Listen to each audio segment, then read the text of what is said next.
What is going on, 12s? Happy Saturday to you all, and welcome back to the VMAC for another day of Seahawks Training Camp live, presented by Safeway. It is day 8. It is hard to believe. It is going by fast. I am joined by two of my favorites, digital reporter John Boyle and Ray Roberts, Seahawks legend, former offensive tackle, and of course, a Seahawks analyst.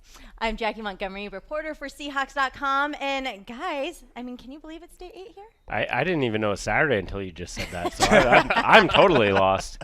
So I'm going to take your word for it. Okay. Day 8 and Saturday, Day sure. 8 Works and for me. Saturday. Well, before we get into the meat and potatoes of the show, we need to talk about this mock game that is going down tomorrow at Lumen Field, and we are excited to have fans at this mock game. It's going to be the first time that the guys take the field at Lumen Field in 2021. We still have fan tickets available. In fact, you can walk up and get your tickets on the day.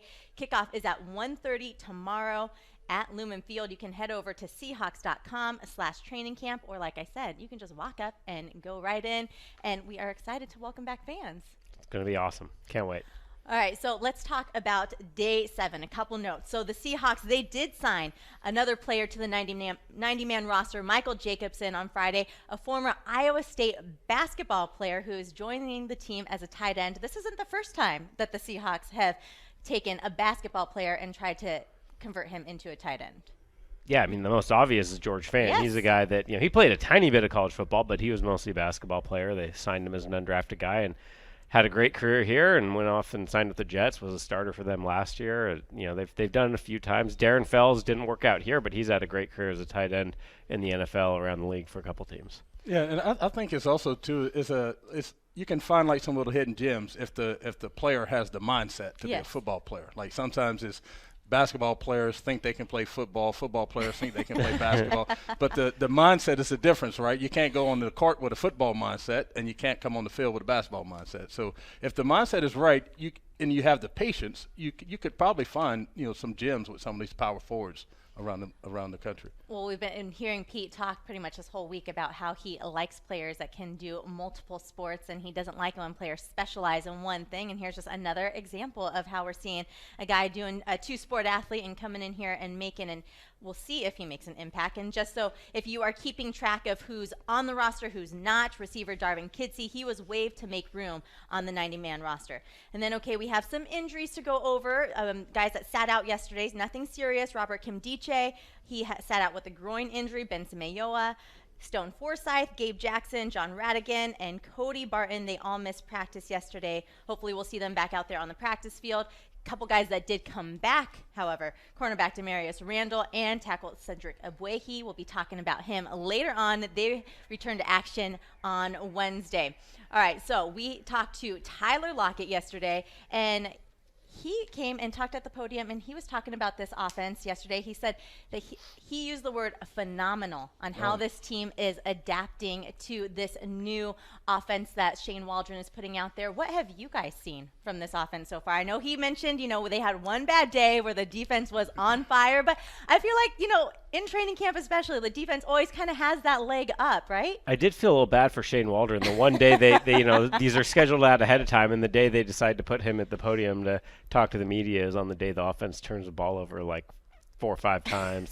So that was poor timing for him. But yeah, I mean, there's a lot to be excited about. I think it's going to be a little bit of a work in progress, and we will have some of those, sloppy practices here and there. But look, that's why they're out there doing this now in August, so you can get that all sorted out by September. But yeah, I mean, the things we keep hearing about, the tempo, the more balanced passing game where they're going to, use more of the field and use more of the short and intermediate game when that's what the defense is giving them. I think there's a lot to be excited about. Yeah, I'm sorry. I feel the same way, too. And Tyler Lockett has been a good sounding board to kind of understand what's going on with the offense, because even during the mini camps, he was talking about the tempo. He was talking about it in the mini camp. He also mentioned things about taking advantage, taking what the defense gives them. And so that's another way of saying, having this balanced attack, throwing the ball. The thing that I like, and I've always felt that this should be some element of Seahawks offense, is the tempo, because Russell seems to play better, more efficiently when there's more flow and rhythm and a little bit of tempo to how he plays. And maybe it's just it forces him to kind of be even more, clear on where he's going with the ball. He gets it out faster. Everything kind of goes with a better flow in that. But Tyler has been a very good sounding board for that. And the thing that I like that I've seen out here is that I've seen the ball going to all the different levels, like swing routes to the running backs in the backfield, to the tight ends, crossing routes, even with DK and Tyler in the middle, and also the deep routes and then also using the tight end. So if they can stick to that and then throw in giving Chris Carson the ball like maybe 19 times a game, this offense could be super balanced and super tough to stop. Well, and we've heard that keyword of tempo from several players that have stepped up and talked to the media. DK Metcalf, he talked about that the other day, talking about how there's an actual added emphasis in getting the ball out of Russell's hands faster. And then Tyler, when he was talking, he said that this offense reminds him a lot of just their 2-minute drills, their 2-minute offense. And so we will see maybe this tempo start to pick up here. We don't know. Yeah, and it doesn't have to be the 2-minute drill speed, It just can be just getting in and out of the huddle faster, getting the play calls in faster, in between plays it's just sped up a little bit, but maybe you're not just jumping up to the line of scrimmage every time, but you're just getting in and out of the huddle faster. So honestly, that when you're driving the ball on a defense and you're getting in and out of the huddle fast, it's almost as if you're running downhill on them. And they kind of feel that pressure. And so that's to the advantage of the offense. Absolutely. Well, and then you just mentioned the tight ends, Ray, and, that was the topic of the show yesterday. And I think their ears must have been, burning a little because they had themselves a day out there with, several players in the tight end group really were stepping up and making some spectacular plays out there. Yeah, and I mean we've heard about it since Shaden Waldron got here that the offense will use the tight ends, and we saw that in LA, and we've seen it throughout camp. It was really obvious yesterday. There was a red zone session where just about every ball found the tight ends, a couple of them in the end zone, and it's that Pete Carroll's been excited about this group the whole time. That trio of Gerald Everett, Will Dissly, and Colby Parkinson, and they were all very active yesterday. I think this goes back to what we've talked about over and over again with the offense struggling last year, and teams started to take away Tyler Lockett and DK Metcalf a little bit, taking away the deep ball. Well, a great way to take care of that if teams are focused on that is you just work the middle a whole bunch with the tight ends and make defenses respect that. Well, I'm really excited to see how this tight end group, I think a collective whole with the 12s is that they were all excited that Gerald Everett is here with the Rams. So I'm really excited to see what he can do. And Colby Parkinson, he's a big dude. He's very tall. Very tall. Very tall. Well, that's a cool thing, too. John just mentioned, you have those Will Dissly, Parkinson, and Gerald Everett. It's 3 totally different skill sets, and so you can design plays that fit their skill set that a defense can't just say, they're going to use this tight end. Every tight end, they're going to use it this way, use them this way. And so you have a chance to really be creative in those tight areas and in the red zone and end zone to kind of get the ball to these 3 different tight ends in 3 totally different fashions. Well, and then I have to mention Will Dissly. When his first 2 years were unfortunately he didn't stay healthy, but he was spectacular. Everyone was so excited to see what he would do that rookie year, and then of course gets injured, and then same thing happened the second year. But finally playing a full 16 games last season, when I was talking to him the other day at training camp, just asking how he's doing, how his body's feeling, and he is so focused. He said that going through that one full season healthy, he feels so much more confident, so much stronger. And I just have to imagine as a player that really just takes a lot off of the mental load for you. Yeah, because sometimes, when you start having injuries pile up like that, you just feel like that's going to be your calling card, and so to be able to overcome that, get through a season, get 16 games under your belt, whether you played a lot or you played a little, just kind of gives you a little bit more confidence in just your physical ability, and sometimes that can, having lack of confidence in that can impact your whole entire game. Yeah, and you consider these last couple of years, this time of year, it's just a race to get back healthy enough and in good enough football shape to be ready for week 1. Now he can just focus on the football side of it. He's not rehabbing nonstop. He's not in this race against time. Can he be ready? He's great physically, and it's just focusing on the football. All right, so our topic for today, the position group that we are focusing on, is the offensive line. What? I know Ray Roberts is so excited. We're going to talk about the offensive line? It was just not proper planning by our producer. He is on, he knew that you were going to want to. He must have known. It's like Coach Waldron. You just knew that this was the day that I needed to be here. We have our offensive line specialist in the house, Ray Roberts. So now, Ray, this offensive line has gone through a lot over the last couple years, but when you take a look, first let's look at the projected starters that we have here. So we have, we're hoping for Dwayne Brown at left tackle, which obviously he's been sitting out right now, waiting for his contract. And then D. Lou moving from right guard over to left guard. Ethan Posick, he will stay at center with the signing of Gabe Jackson. They're hoping to plug him at right guard, and then Brandon Shell still staying there at right tackle. So when I just name those names right there, what's your initial thought when you see that lineup? Well, first of all, they're big.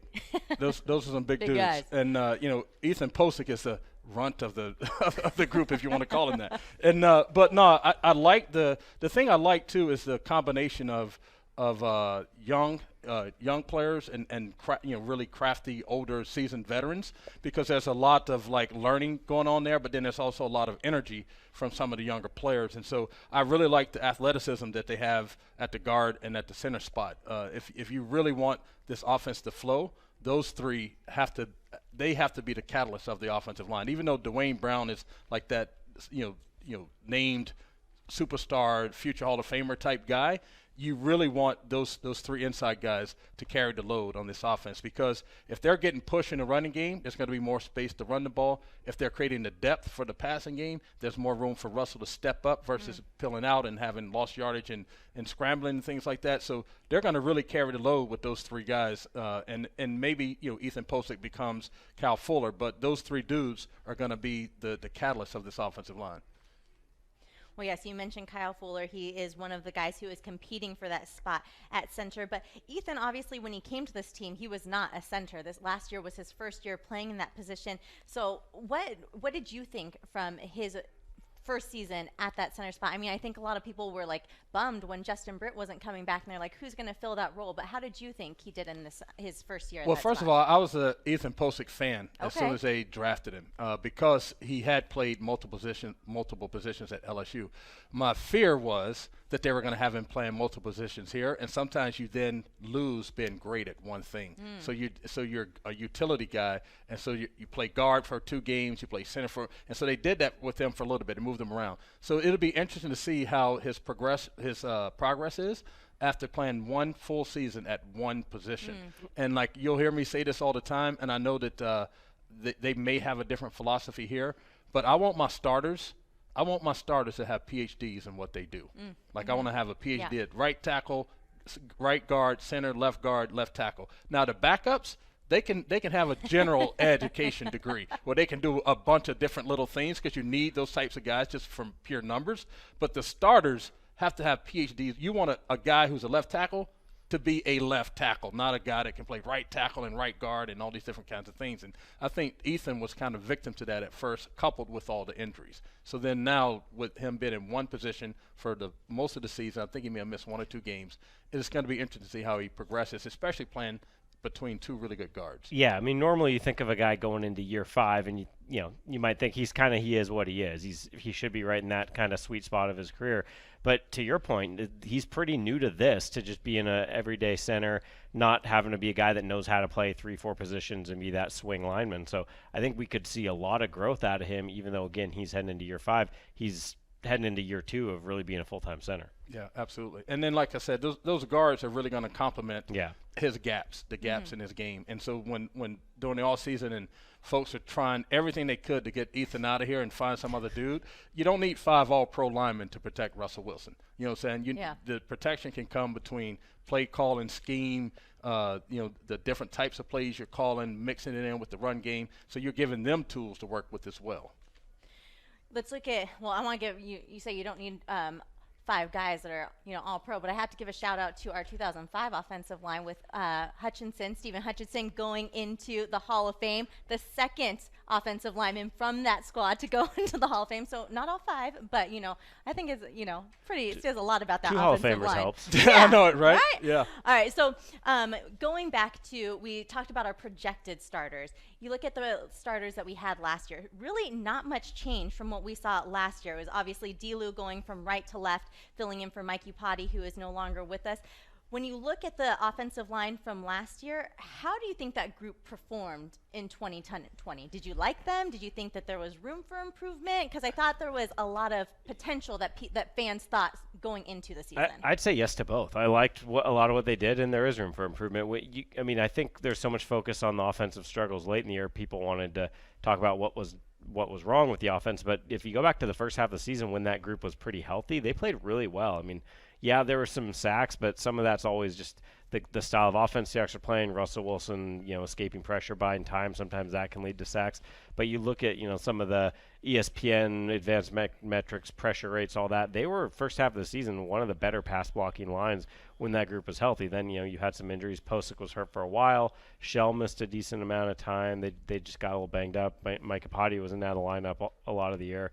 And, then when they had to get into that depth, they struggled a little bit. But going back to when that group was healthy, it was a pretty darn good group, and that's why I'm excited about the potential for this year, because you upgraded at guard by adding Gabe Jackson, and again, Posick should be that much better. So, and Damian Lewis too is a young guy who should only be getting better. So, based off the things we saw when that group was at full strength, I'm excited what they can be this year. Yeah, I would agree with everything that John just said. Well, thanks. Because he knows what he's talking about too.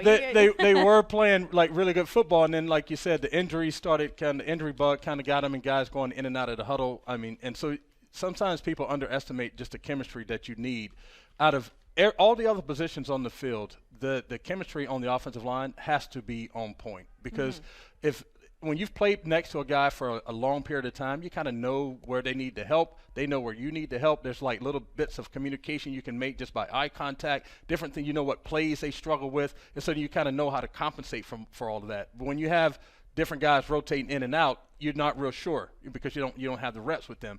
And then also, quite frankly, I thought as well as they played in the first half, that because of the way the offense was being played in the first half, it kind of handcuffed them in the second half. All of a sudden, it's like, oh, well, now we need to come up with a new offense, basically. Like, how do we incorporate this running game? We weren't running the ball in the first half, and then all of a sudden now you have to try to create this running game that they weren't developing as they went along, and it just always felt like an afterthought.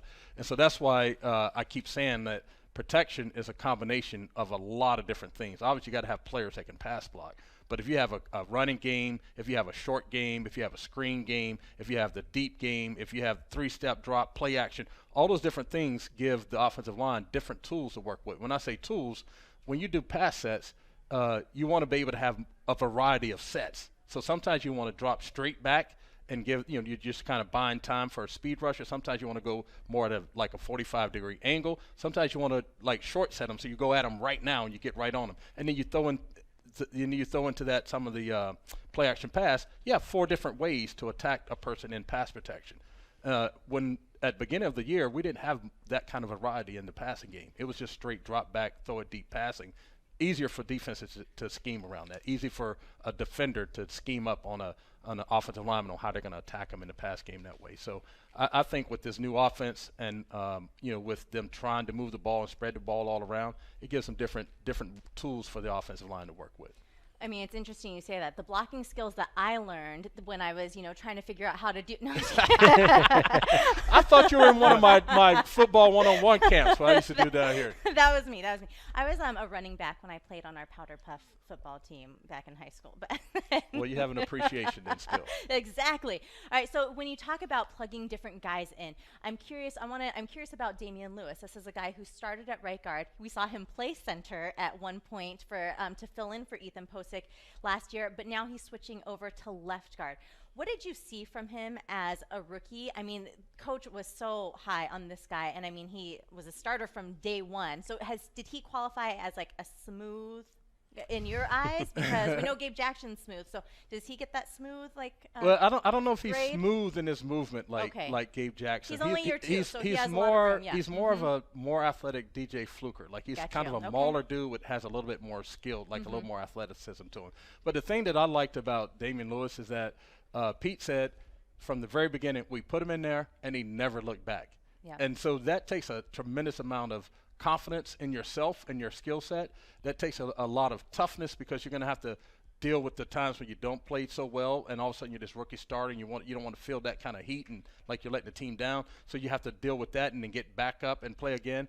I think as the season went on, there were some things that obviously everybody can improve, but getting his hands more inside versus outside. He had like some holding calls. That tends to happen when you're an overpowering lineman in college because you can just take dudes and throw them down. Those end up being holding calls in the NFL. And so there's some things that need to be cleaned up, but his mindset and his physicality and his will to want to do it is what really impressed me about him.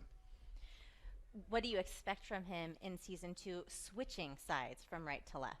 I think more the same. I think it can't be a step back playing beside Dwayne Brown. You know what I'm saying? like that's gonna improve everything. There's a lot of wisdom that you're gonna be receiving from that, and then also just his ability you playing with you. And honestly, like switching between right guard and left guard isn't as big a switch as switching between right tackle and left tackle. Ooh, which we will talk about a lot later when we get to some of the others competing for jobs on this offensive line. But, John, what did you think of Damian Lewis when he came in as a rookie and just, I think, surprised a lot of people with just being a starter from day one and being such an integral part of this offensive line? Yeah, and to me it goes back to we heard a lot from Pete Carroll about talking to his old buddy Ed Orgeron at LSU and, like, just how ready he came in to do the job. I mean, sometimes for rookies it can be a big leap. There's a learning curve.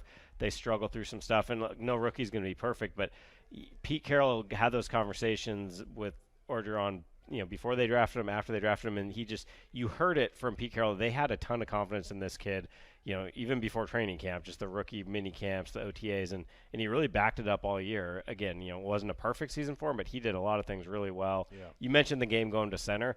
Look, that wasn't his best performance all year, but just the willingness to do it and to go out there and just survive a game playing a position. He wasn't a center in college. He never really played center, not even in high school very much. So to go out there and against NFL competition hold up for a game that the Seahawks won, that's really impressive. Not so much just weighted physically, but about his mentality and his approach to the game. Yeah, I remember that one of his quotes that week was, "I'll just do whatever they need me to do." Yeah, like that's an unbelievable mindset, for a rookie who's never played center or hadn't played center in a long, long time. Well, you talked about Ethan Posick, and so we'll skip over him for the time being, but let's go as we're moving down the line. And so let's talk about Brandon Shell, the guy that Damian Lewis used to be next to. And so when he came over from the Jets, he slid right into that right tackle spot and really seemed to shine in that position here with the Seahawks. How did you see his transition going from a completely different, offense team coming here to Seattle and being such an impact player? Well, for me personally, like I didn't know what to expect out of him. I watched a lot of film of his film before he came to Seattle just to try to get an idea of what he's going to bring. But I remember, like, one of the first times I saw him, I thought, okay, yeah, this is the dude you wanted to be first coming off the bus. Like he just looks totally looks. I think Pete said the same thing, and it's just like he just totally looks apart. But then I was really impressed with just how he did make the transition to a new team and a new offense, and he was playing well. And sometimes you could say, like, as he started missing games, the offensive line play started going down. And so he kind of had that impact on the team. And he's a more physical guy. I can't say he's the smoothest athlete, but he's a willing pass blocker and a capable pass blocker. And then I think he does really well in the run game. And then he and Damian Lewis had really created like a really good double team combination. Like at the beginning of the year, some guys were splitting the double team, but as the season went on, you could see they got better and better and better at it. So it'll be interesting to see how he creates that type of chemistry also with Gabe.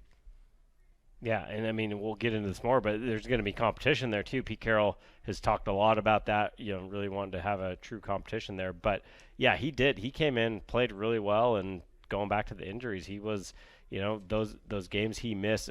Cedric Boy did come in and play well. It took him a little while to kind of find his feet. He struggled a little bit that first game, but he did play well. But yeah, that was, I think that was a big part of the offense kind of struggling a little bit with good things late in the season was when they lost Brandon Shell for a while.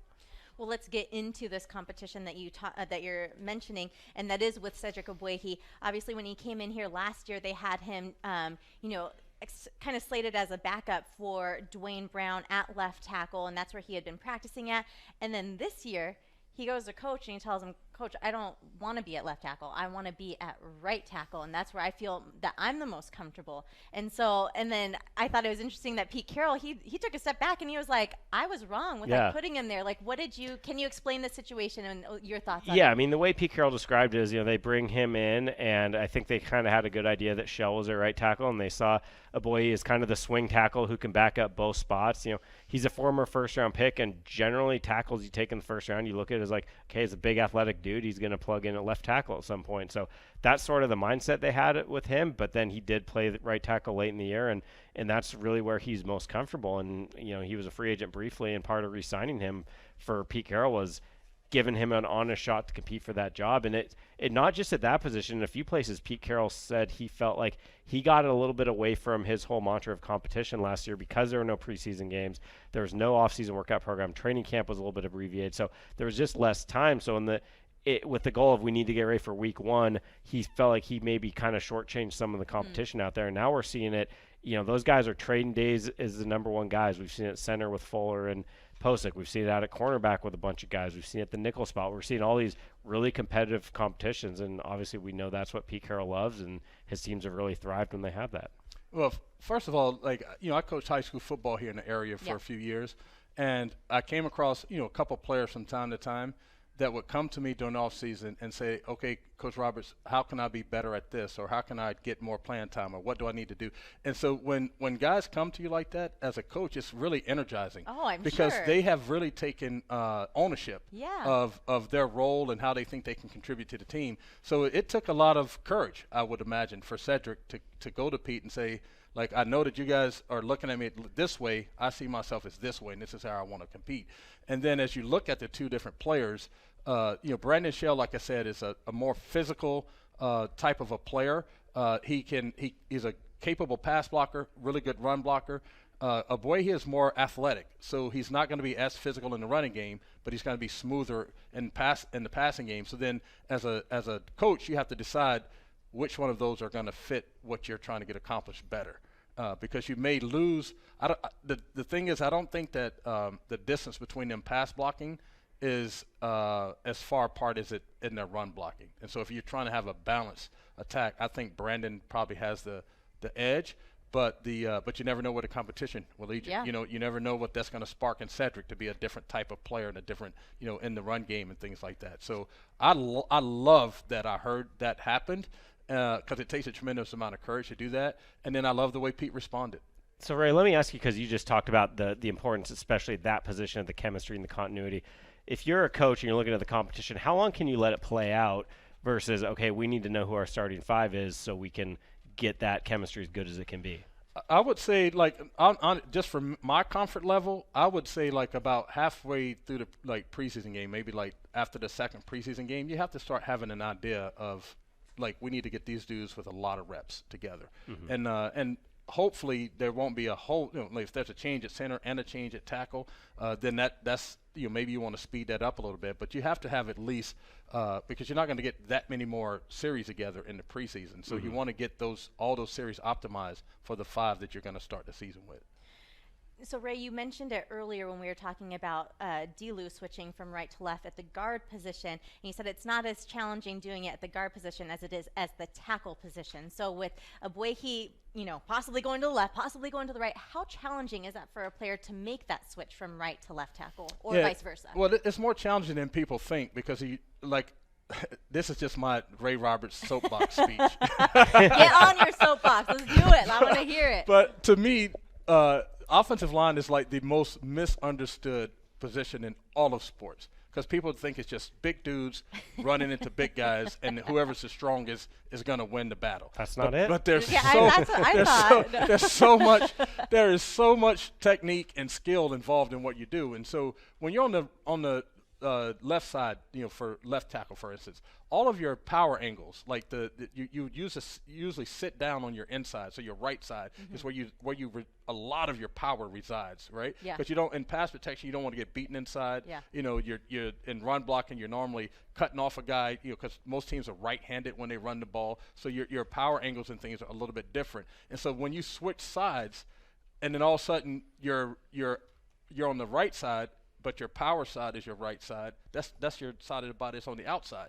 So it kind of messes with your equilibrium a little bit. Like you're kind of like, man, like I'm overplaying it with my right side when I should be playing it stronger on my left side. And so it takes a little bit of a mindset shift to do that. Late in my career, that happened to me in Detroit. We drafted Stocker McDougal from Oklahoma, and then he came in to be the left tackle, and they moved me to right tackle. In practice, I looked terrible. Like I just could not get the whole power thing figured out. But then in the games, you just survive. You know what I'm saying? But that the power angle and the way you see the space is so different between right side and left side in offensive tackle. One of the best ways I had explained to me, kind of in layman's terms, and Jackie, you'll be able to relate to this, is like, imagine if you're snowboarding or skateboarding or surfing and you're always regular footed, and then now you got to switch to goofy foot or vice versa. I mean, it is, especially as Ray said, when you get on the edges, it's really different when you have to flip that. And it's for some guys, I've heard guys who say it doesn't really bother them that much and they feel comfortable both. But there are guys who just they feel really comfortable one way and you switch them around and it gets awkward. Interesting. Well, and so obviously left tackle is such this highly sought after position because you're protecting the quarterback's blind side. But then right tackle, if it's your inside that needs to be the power, then you don't find a lot of people that are left-handed or just have the left side, which is their stronger side. So how difficult is it to find quality right tackles? I feel like it might be a position that's kind of an afterthought, but it's well, it's changing. Yeah. It's changing now. When I came in the league, it was definitely like the right tackles were usually stronger, bigger, brute kind of dudes because most teams ran the ball to the right side, so you wanted that guy to be a good, strong run blocker. And then the left tackles tended to be more athletic, more smooth, if you want to call it that. But not that they couldn't run block, but that's just kind of how you viewed them. But now with the league shifting to all of the passing, it's not as big a difference between right and left anymore. It's just a matter of, like John was saying, is if you have a guy that's been a right tackle, or left tackle his entire career, and you move him to right, there's gonna, for some of the guys, it's gonna be like a little adjustment period. But if when you look in the draft, there's good tackles, all over the draft nowadays, right and left, and so I think trying to find the right tackle isn't as difficult maybe as it used to be. Well, if you at home want to see this competition at right tackle up close and personal, you have your chance. Tomorrow at Lumen Field is the Seahawks' first mock game of this training camp, and it's taking place at Lumen Field. As I mentioned, kickoff is set for 1:30.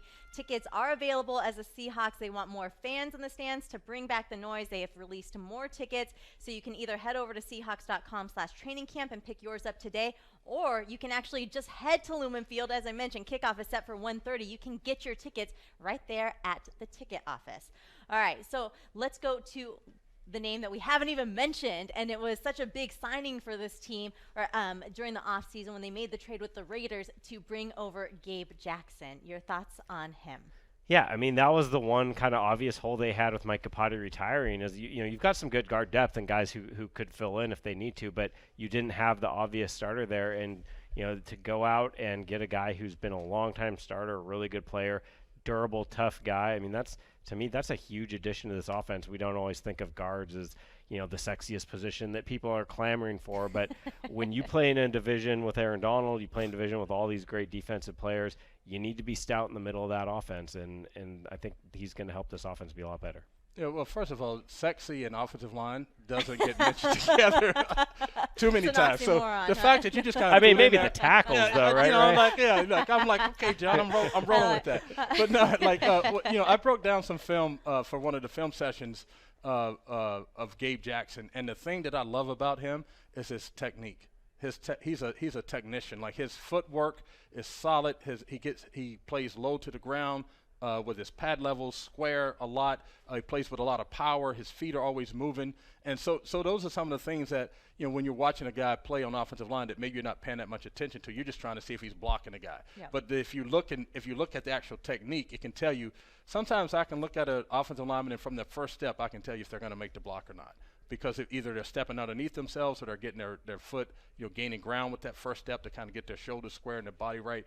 And Gabe tends to do that more times right than wrong. He does have there were some times where there's some inconsistent play, but for the most part, he played very well, very good technician, good footwork, good hand placement and pass protection, super smooth. It looks effortless to him.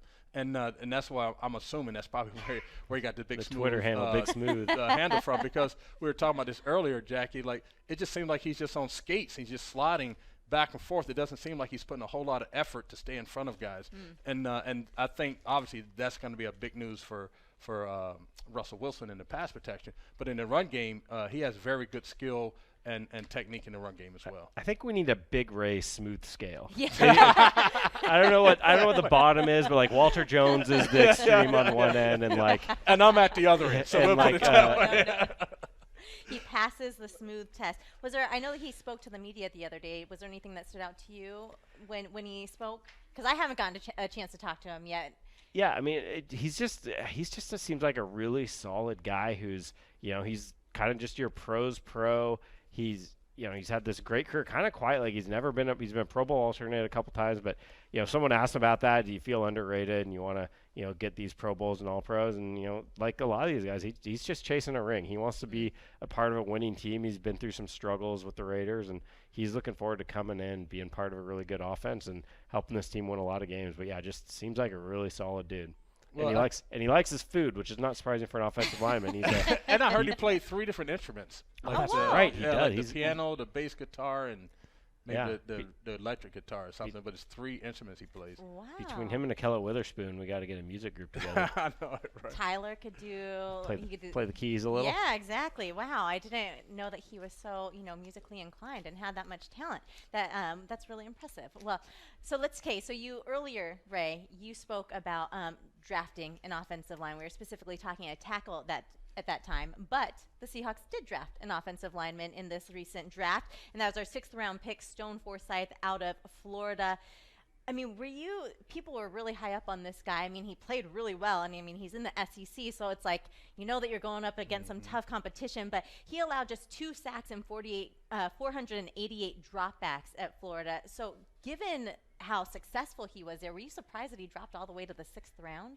Yeah, I was. I mean, when I watched this film, I couldn't figure out, like, I don't know all the, what all the scouts know or what other types of information they have that could have caused him to drop. But just looking at his play on the field, he didn't seem like a 6th round draft pick to me. And part of that too is when I watched this film, playing in the SEC, the defenses were running a lot of tackle first and then the end looping around to the inside games, and that's usually an indication that your left tackle is a pretty good pass blocker because they don't think they can beat you one-on-one. And you're talking about some of the best athletes in college football in the SEC, and these teams are saying, like, we're not sure we can beat this dude one-on-one, so we're going to need to run some games on that side.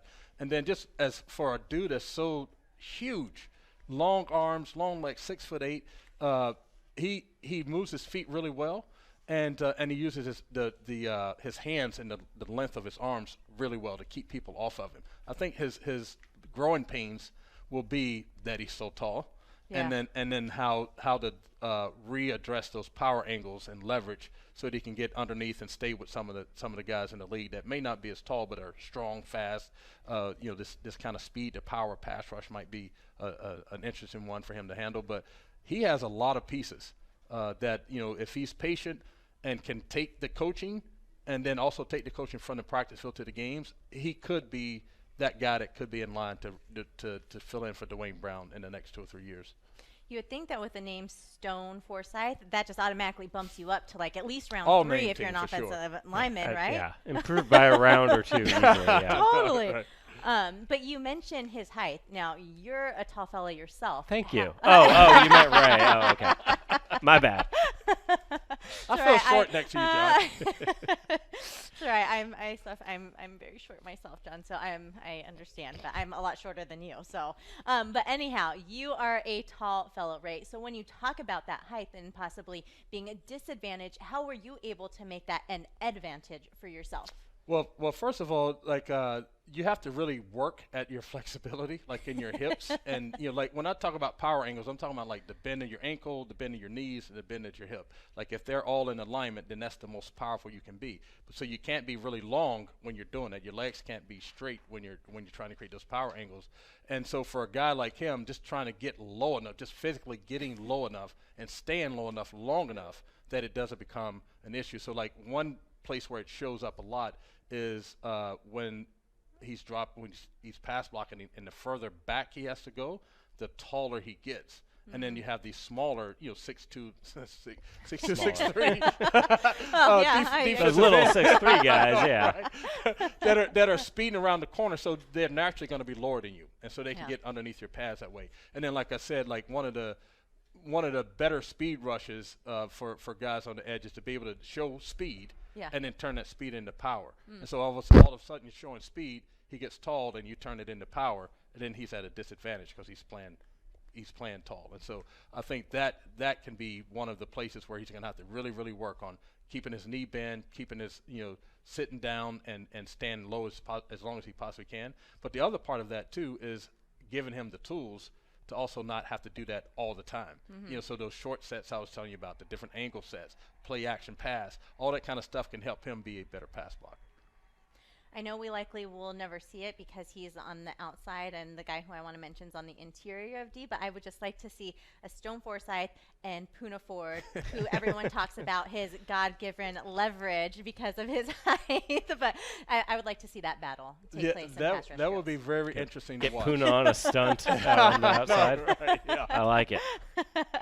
All right, so before we move on to the other projected starters, I'm just curious about Dwayne Brown. We haven't mentioned his name, obviously, at left tackle, but with him not being there at left tackle, John, I know you've been at practice every single day. Who have you seen kind of rotating into that position? Yeah, a few guys have been getting work there. Jamarco Jones has gotten a lot of the work there, and he's an interesting guy. He came in as a tackle, but he's played a lot of guard as well, and a versatile guy. Kind of like what Ray is saying, you need some of those backup guys to sort of have the general degree who can do a lot of stuff, and he's been that, but he's also got some upside as a tackle and has gotten a pretty good run there.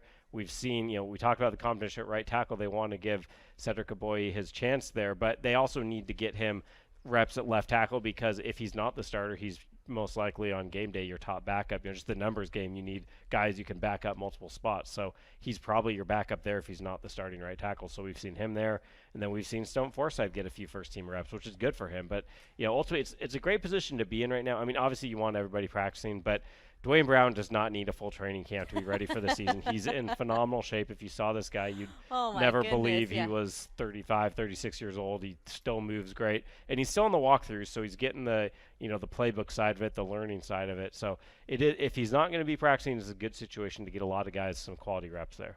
Yeah, and the thing that's crazy is this Seahawks team has caused me to really like these two players from this other college in Virginia they've got some good guys out of there, haven't they? I will never say their names, but I will never say the name of the college. But Cam Chancellor and Dwayne Brown have become two of my favorite Seahawks because they just bring the noise, dude. They are just very good, solid, physical football players. And Dwayne, brings that physicality. He also brings there's something. I remember the first game he played in, and I turned to Nasa Chobe, our producer here, and I said, "Oh yeah, this dude can play." And he had just gotten to it. He just got into his stance, and I was just like, the way he just eased into his stance. And that was after taking half a season off. Remember, I was like, the way he just eased into his stance, that this guy can play, and so he's just been that. He has done nothing to make me change my mind about that, and just the physicality that he played with, the leadership, the intensity. He's the dude that if we're going to throw the ball 30 times, you better run it 20 times so he can get that part of him out. And so I would suspect that they're going to get him signed and get him going. And like you said, he maybe not have to take as many physical reps because he's taking a lot of mental reps. Yeah. But Jamarco Jones, I think with more reps there can do really well. I love Jamarco Jones. He's another guy that's kind of like Damian Lewis, where you can just kind of plug him. He just, where you want me to play, coach, and he goes and does a good job.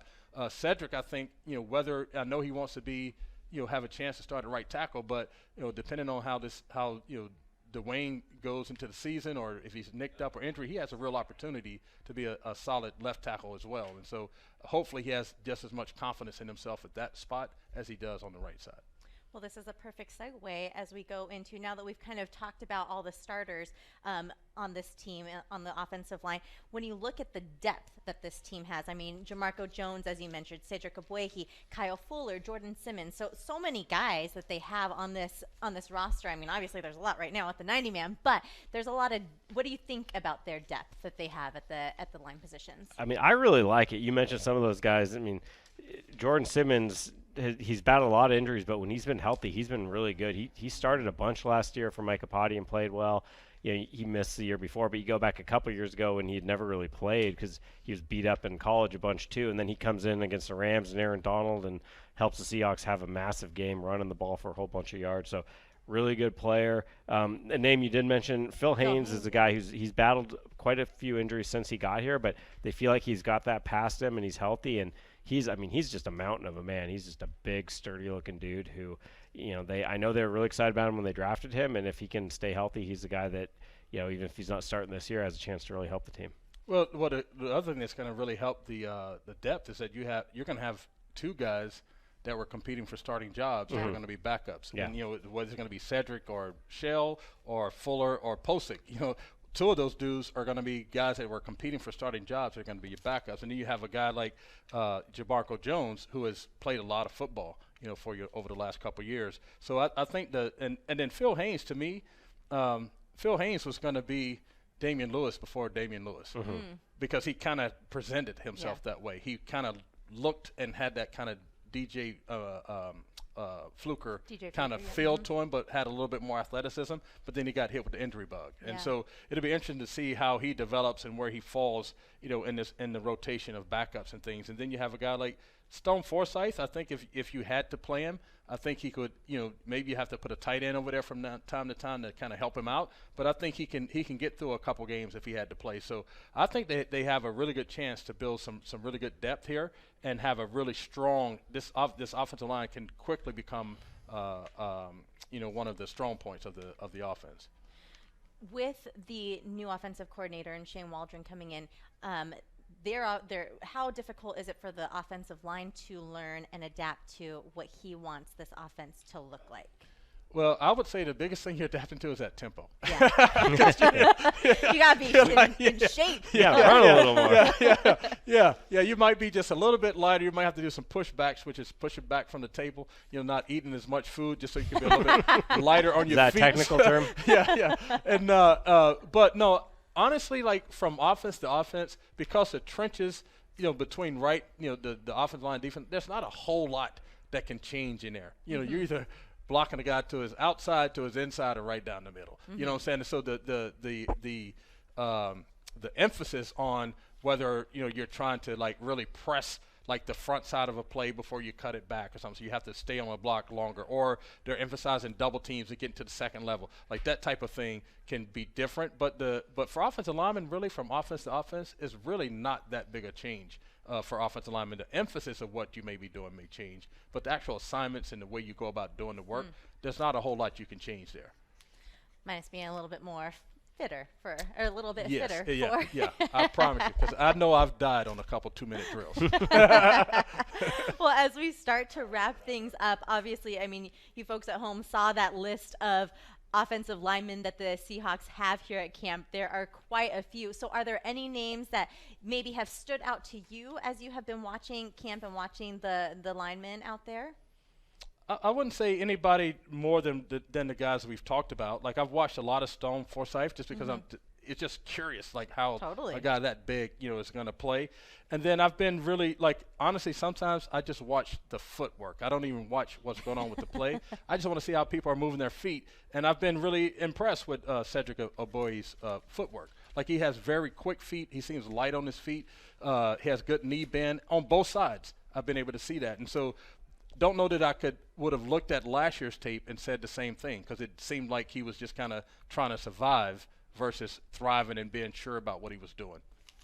Yeah, I mean, I've just really liked what I've seen from both the starting guards. I mean, as we talked about all these different competitions, but I think we all know who the starting guards are going to be, barring injury, and both those guys have just really impressed me. And we talked a whole bunch about Jackson, just how well he moves, and I just think we're going to see Damian Lewis be that much better. Going back to that first day in pads when they were doing the pass blocking drills, and just both those guys looked really impressive. Yeah. All right. Well, if you folks at home want to see this team in action, you can get your sneak peek tomorrow at the Seahawks mock game. It's going to be at Lumen Field. Kickoff is set for 1:30. You can pick up your tickets at Seahawks.com/training camp, or of course you can just walk up to Lumen Field and register right there on the spot. Get your tickets and check it out.